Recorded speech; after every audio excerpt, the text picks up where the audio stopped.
IAS cadre rules, rule number 1 section 6 1954 में आया था। इसने ये बोला है कि जो आईएएस ऑफिसर होते हैं ना, आईएएस ऑफिसर और आईपीएस ऑफिसर दोनों को मैं बता कि जो आईएएस और आईपीएस ऑफिसर होते हैं उनको सेंटर डिपुटेशन पे भेज सकता है। एक्चुअली ये रूल ही इसी बात की गारंटी देता है। ये जो रूल मैं बता रहा हूं, rule number 6 section 1 IAS cadre rule का जो है, IAS cadre rule number 6 section 1 ये कहता है कि जो आईएएस ऑफिसर हैं और आईपीएस ऑफिसर हैं वो डिपुटेशन पे जा सकते हैं। और डिपुटेशन पे कहाँ जा सकते हैं? किसी दूसरे स्टेट में जा सकते हैं, सेंटर में जा सकते हैं, इवन पीएसयू में भी जा सकते हैं। डिपुटेशन होता क्या है ये पहले समझ लीजिए, सबको पता होगा, फिर भी एक बार सुन लीजिए कि जो अपना पेरेंट कैडर है ना, उसको छोड़ के आपको दूसरे कैडर में भेज दिया जाता है, या आप खुद चले जाते हैं अपनी स्वेच्छा से। इनफैक्ट अभी तक आप खुद ही चले जाते थे। फॉर एग्जाम्पल, जैसे मान लीजिए कि कोई एक्स आईएएस ऑफिसर है जो हरियाणा कैडर से बिलोंग करता है, उसको हरियाणा कैडर मिला हुआ है। वो यदि ये चाहे कि उसको कुछ दिन तक सेंटर में काम करना है for the limited period of time, 1 साल 2 साल 3 साल, या किसी दूसरे स्टेट में काम करना है, या किसी दूसरे पीएसयू में काम करना है, पब्लिक सेक्टर अंडरटेकिंग, तो वो अपना बताएगा, उसको स्टेट को बताएगा, हरियाणा को बताएगा।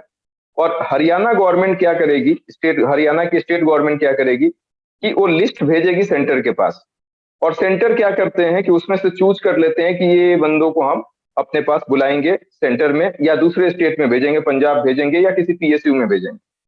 तो यही रूल इस बात की गारंटी देता है कि आपका डिपुटेशन हो सकता है। और इनफैक्ट अभी तक का जो हेल्दी कन्वेंशन था, वो कन्वेंशन कुछ इस तरीके से था कि किसी स्टेट में कोई सर्व कर रहा है आईएएस ऑफिसर, और उसको मन है, खुद की इच्छा है कि वो कहीं दूसरी जगह डेपुटेशन पे चला जाए, किसी दूसरे स्टेट में चला जाए, या सेंटर में वो जॉब करने चला जाए, तो वो अपना राजीनामा मतलब वो लिख के देगा स्टेट गवर्नमेंट को कि मैं इस फलाना जगह पे काम करना चाहता हूँ, जो उसका पेरेंट कैडर नहीं है। जैसे आप लोगों का यूपीएससी निकलेगा ना, तो आप लोगों को कैडर अलॉट किया जाएगा, Gujarat cadre, Maharashtra cadre, Bihar cadre, UP cadre. तो उसी यूपी के अंदर ही आपको आपके रिटायरमेंट तक आपको जॉब करनी पड़ती है। या पंजाब कैडर मिला तो पंजाब के अंदर ही अलग अलग डिस्ट्रिक्ट में आपको आईएएस और आईपीएस बना के भेजा जाएगा। लेकिन यदि आप अपना डिपुटेशन करना चाहेंगे तो आप पर्टिकुलर स्टेट गवर्नमेंट को लिख के देंगे कि आप डिपुटेशन पे जाना चाहते हैं 3 साल के लिए, सेंटर के साथ काम करना चाहते हैं या सेंटर में काम करना चाहते हैं।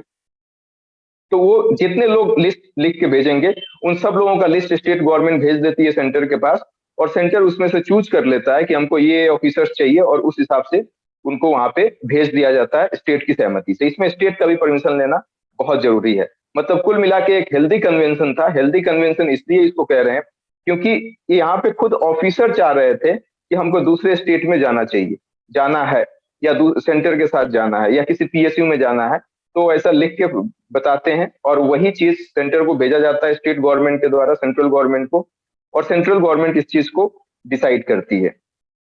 ये बहुत अच्छी बात थी, चीजें ठीक ठाक चल रही थी, मूवी की तरह है।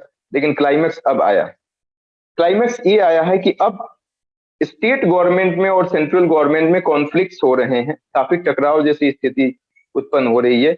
और ये क्यों हो रही है? क्योंकि अब इसमें पॉलिटिक्स इन्वॉल्व हो गया। पॉलिटिक्स इन्वॉल्व कैसे हो गया है? दो एग्जाम्पल राइटर लिखते हैं।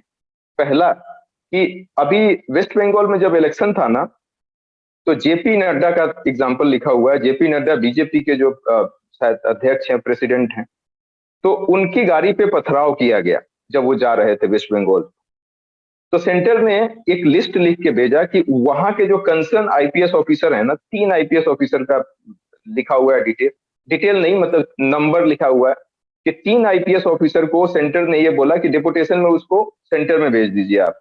वेस्ट बंगाल को ऐसा बोला। ये पहली बात थी, वेस्ट बंगाल ने मना कर दिया, उसने बोला कि हम नहीं भेजेंगे डिपुटेशन। दूसरा इंसिडेंट तब हुआ कि जब प्राइम मिनिस्टर मोदी गए थे वेस्ट बंगाल, तो उस मीटिंग में शायद ममता बनर्जी जो वहां की सीएम है वेस्ट बंगाल की, वो नहीं पहुंची थी। और इसकी वजह से क्या हुआ कि जो चीफ सेक्रेटरी थी वहां की, कोई लेडी थी, उनको इन्होंने डिपुटेशन पे बुला लिया, जबकि सिर्फ 1 दिन बचा हुआ था उनके रिटायरमेंट का, सिर्फ 1 दिन बचा हुआ था। हालांकि इसमें स्टेट गवर्नमेंट की भी गलती है, उनको प्रोटोकॉल फॉलो करना चाहिए था। जब प्राइम मिनिस्टर जा रहे हैं तो चीफ मिनिस्टर को ऐसा राइटर लिखते हैं कि जाना चाहिए था, लेकिन चीफ मिनिस्टर नहीं थी, तो इसीलिए सेंट्रल गवर्नमेंट काफी ज्यादा गुस्से में आके और उन्होंने उनको डेपुटेशन पे बुलाया। यहाँ पे भी स्टेट गवर्नमेंट के द्वारा मना कर दिया गया कि हम डेपुटेशन पे नहीं भेजेंगे। और ये बहुत जाहिर सी बात है कि एक दिन किसी की जॉब बची है रिटायरमेंट में, उसमें आप क्यों डेपुटेशन पे उसको बुला रहे हैं। इसी तरीके से तमिलनाडु कैडर में भी कहा जाता है कि 3 ऑफिसर को डेपुटेशन के लिए बुलाया गया था सेंट्रल गवर्नमेंट के द्वारा, लेकिन स्टेट गवर्नमेंट ने नहीं भेजा। तो अब दिक्कत यह है कि अब इसी चीज को मद्देनजर रखते हुए इन्होंने 4 अमेंडमेंट किए हैं इस रूल में। जिस रूल को बताया था मैंने कि आईएएस कैडर रूल्स, जो रूल नंबर 6 सेक्शन 1 जो है 1954 का, तो अब इसी में इन्होंने अमेंडमेंट किया है। पहला अमेंडमेंट ये कहता है कि सपोज दैट कि यदि सेंटर किसी को डेपुटेशन पे बुलाता है, ध्यान से सुनिएगा, यही आर्टिकल का मूल तथ्य है या सेंट्रल ऑब्जेक्टिव जिसको बोलते हैं आर्टिकल का, यही चार अमेंडमेंट। यदि सेंटर किसी को बुलाता है डेपुटेशन पे, तो स्टेट को 15 दिन के अंदर कंसेंट देना पड़ेगा। वही मनी बिल वाली कहानी है कि राज्यसभा में भेज दिया, वो अधिक से अधिक कुछ दिन तक डिले कर सकता है, उसके बाद भी रिस्पॉन्स नहीं देगा तो मान लिया जाएगा कि पास। तो यहाँ पे भी यदि सेंट्रल गवर्नमेंट कुछ ऑफिसर्स को किसी स्टेट से बुलाता है, तो 15 दिन के अंदर उनको अपना कंसेंट देना पड़ेगा। यदि वो नहीं देते हैं तो ये मान लिया जाएगा कि वो वहां से रिलीव हो चुके हैं, वो जो आईएएस और आईपीएस ऑफिसर हैं। ये पहला अमेंडमेंट। दूसरा ये था कि अब पहले तो ये था कि जो आईएएस और आईपीएस ऑफिसर होते थे वो अपनी इच्छा दिखाते थे कि मुझे इस कैडर में काम करना है या यहाँ पे सेंटर के साथ काम करना है, तो उस हिसाब से उनको स्टेट गवर्नमेंट उनकी लिस्ट भेज देती थी और सेंट्रल गवर्नमेंट उसमें से रैंडमली कुछ लोगों को सेलेक्ट करके अपने यहाँ बुला लेते थे या जहां पे भी वो जाना चाहे वहां पे भेज दिया जाता था। अब चेंजिंग आ गया है, अब सेंटर डिसाइड करेगा कि किसको बुलाना है। फॉर एग्जाम्पल जैसे मान लीजिए त्रिपुरा से मान लीजिए कि उसको 10 ऑफिसर चाहिए, तो सेंटर भेजेगा कि मुझे 10 ऑफिसर डेपुटेशन पे सेंटर के लिए चाहिए और त्रिपुरा को किसी भी हालत में 10 ऑफिसर वहां से आईएएस और आईपीएस में से चुन करके भेजना है। मतलब यहाँ पे आईएएस और आईपीएस ऑफिसर का कंसेंट खत्म हो गया, उनकी सहमति खत्म हो गई। यदि वो 10 लोगों को आया है लिस्ट, तो 10 लोगों को उनको भेजना ही पड़ेगा, ये कहानी है। तीसरी बात ये कह रहा है कि यदि सेंटर और स्टेट के बीच में डिसएग्रीमेंट होता है डेपुटेशन को लेके, तो यहाँ पे सेंटर का डिसीजन ही प्रिवेल करेगा, स्टेट का नहीं करेगा। जैसे कॉन्करेंट लिस्ट में जो मैटर है उस पे दोनों ही रूल बना सकते हैं, स्टेट गवर्नमेंट भी और सेंट्रल गवर्नमेंट भी, लेकिन डिसएग्रीमेंट होता है किसी सेम सब्जेक्ट पे दोनों ने रूल बनाया है और डिसएग्रीमेंट होता है अलग अलग रूल पे, तो सेंटर ने जो रूल बनाया है वही प्रिवेल होता है। इसी तरीके से यहाँ पे भी डेपुटेशन को लेके यदि सेंट्रल गवर्नमेंट और स्टेट गवर्नमेंट में कोई भी डिसएग्रीमेंट होता है तो उसमें सेंट्रल गवर्नमेंट की बात को ही तवज्जो दी जाएगी, क्योंकि जाहिर सी बात है उसके पास ज्यादा पावर है। चौथा अमेंडमेंट इन्होंने ये बोला है कि पब्लिक इंटरेस्ट लिख दिया इन्होंने बहुत खूबसूरती से। पब्लिक इंटरेस्ट में यदि ये लगता है कि इस ऑफिसर को यहाँ पे नहीं कहीं दूसरी जगह काम करना है, तो वहां से उनको आना पड़ेगा। मतलब मान लीजिए कोई स्टेट में सर्व कर रहा है as IPS officer, as IAS officer, और सेंटर को ये लगता है कि नहीं, इसको हम सेंटर में रखें पब्लिक इंटरेस्ट में, तो पब्लिक इंटरेस्ट का हवाला देके उनको सेंटर में बुला लिया जाएगा और उनको आना पड़ेगा। अब राइटर तो बहुत कुछ लिखे हैं, लेकिन मैं ज्यादा नहीं बताऊंगा, क्रिटिकली एनालाइज किए। बोले हैं कि अब इस चार जो अमेंडमेंट्स मैंने आपको बताया है, उस अमेंडमेंट को सोचते हुए आपको सीधे सीधे ये लगेगा कि सेंटर यहाँ पे स्टेट के साथ दादागिरी कर रहा है। ऐसा नहीं करना चाहिए। स्टेट के पास जो भी पावर है, क्योंकि यहाँ पे राइटर ये बताते हैं कि देखो, स्टेट गवर्नमेंट सेंट्रल गवर्नमेंट का ऑर्गन नहीं है।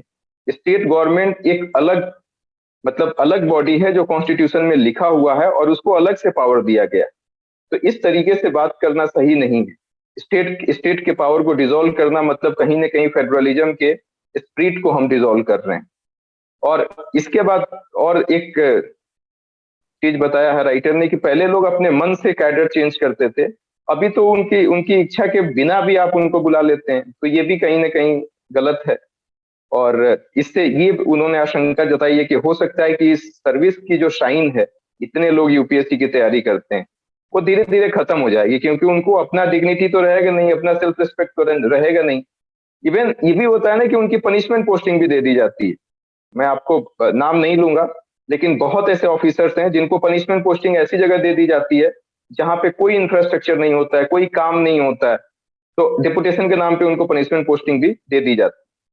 और चौथा रीजन ये है कि अब ऐसा ही यदि होगा इस अमेंडमेंट में, इस तरीके के रूल आ गया, क्योंकि 25 जनवरी 2022 तक उन्होंने मांगा भी स्टेट से कि अपने अपने कंसर्न लिखिए इस अमेंडमेंट पे। यदि ऐसा हो जाता है, रूल लागू हो जाता है, तो स्टेट गवर्नमेंट जो है वो पीसीएस ऑफिसर को ज्यादा तवज्जो देगी और उनको ज्यादा अच्छी अच्छी सर्विसें प्रोवाइड करेंगे, क्योंकि आईएएस और आईपीएस वाले तो एक तरह से ऐसे होंगे कि आया राम गया राम, कब उनको बुला लिया जाएगा सेंटर के द्वारा, नोबडी नोज। स्टेट गवर्नमेंट में यही होगा कि जब स्टेट पीसीएस जो है, मतलब स्टेट पब्लिक सर्विस कमीशन, उसमें जो लोग क्वालिफाई करेंगे उनको अच्छी अच्छी पोजीशंस दी जाएंगी, उनको अच्छी अच्छी पोस्ट दी जाएगी, ताकि वहां पे वो रह सके। उनको नहीं बुला सकती है ये आईएएस और आईपीएस को बुला सकते हैं, लेकिन स्टेट वाले को नहीं बुलाया जा सकता। तो लास्ट में यही राइटर बोलते हैं कि देखो सेंटर के पास तो बहुत बहुत ऑप्शंस है ना, जैसे लेटरल एंट्री के साथ भी जो आते हैं उनको भी वो बुला सकते हैं, आईआरएस ऑफिसर हैं उनको भी बुलाया जा सकता है।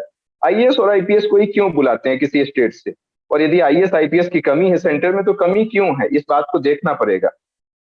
कुछ अच्छा, जाना क्यों नहीं चाहते हैं आईएएस आईपीएस ऑफिसर स्टेट्स के सेंटर में, तो इसमें दो चीज बताया गया है कि देखो जूनियर लेवल पे यदि उनको रखा जाए तो वो सेक्रेटरी लेवल के अंडर में काम करते हैं, जहाँ की कंडीशन बहुत खराब है। और सीनियर लेवल पे रखा जाए तो जैसे फाइनेंस फाइनेंस सेक्रेटरी हो गया, डिफेंस सेक्रेटरी हो गया, तो सीनियर लेवल पे बड़ा आर्बिट्रेनेस होता है, मतलब बहुत वेग होता है, ट्रांसपेरेंट नहीं होता है। कैसे वेग होता है मैं बता रहा हूँ। जैसे कांग्रेस की जब गवर्नमेंट थी, तो जितने भी ये सेक्रेटरी लेवल के लोग थे ना, वो सब चेंज हो गए जब बीजेपी की गवर्नमेंट आई। तो ये पॉइंट लिखिएगा मत आप लोग, बट एक नॉर्मल प्रैक्टिकल ग्राउंड पे बता रहा हूँ कि आपको रूलिंग पार्टी की आइडियोलॉजी से इत्तेफाक रखना ही होगा यदि आप एकदम हायर पोजीशन पे हैं, और आप नहीं रखेंगे तो फिर आपको हटा दिया जाएगा। और बहुत सिंपल सी बात है कि जैसे ही बीजेपी की गवर्नमेंट आई, जो भी हायर पोजीशन पे जो सेक्रेटरी लेवल के जो पोजीशन थी, फाइनेंस सेक्रेटरी, होम सेक्रेटरी, तो इन सबको चेंज कर दिया गया। जो कांग्रेस के लोग थे, कांग्रेस के समय में जो थे उनको हटा दिया गया, और फिर बीजेपी अपने हिसाब से जो बाकी लोग थे उनको रख लिया। तो कुल मिला के इसी वजह से लोग नहीं जाना चाहते हैं सेक्रेटरी लेवल के हायर रैंक पे भी और लोअर रैंक पे।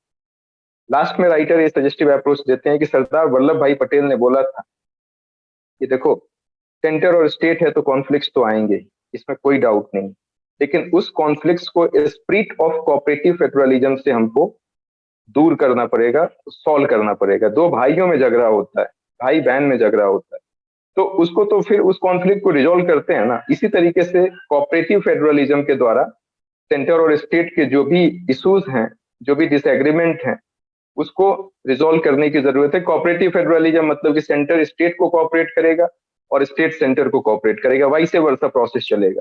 तो इस स्पिरिट के थ्रू हम अपने फेडरलिज्म को बचा सकते हैं। कॉन्स्टिट्यूशन में फेडरलिज्म एक बहुत इंपॉर्टेंट कैरेक्टरिस्टिक है, डिटर्मिनेंट है। तो कोऑपरेटिव फेडरलिज्म को हमको फॉलो करते हुए सेंटर और स्टेट के बीच में जो भी कॉन्फ्लिक्ट्स है उसको हमको डिसॉल्व करने की कोशिश करनी चाहिए। आर्टिकल यहीं पे खत्म होता है।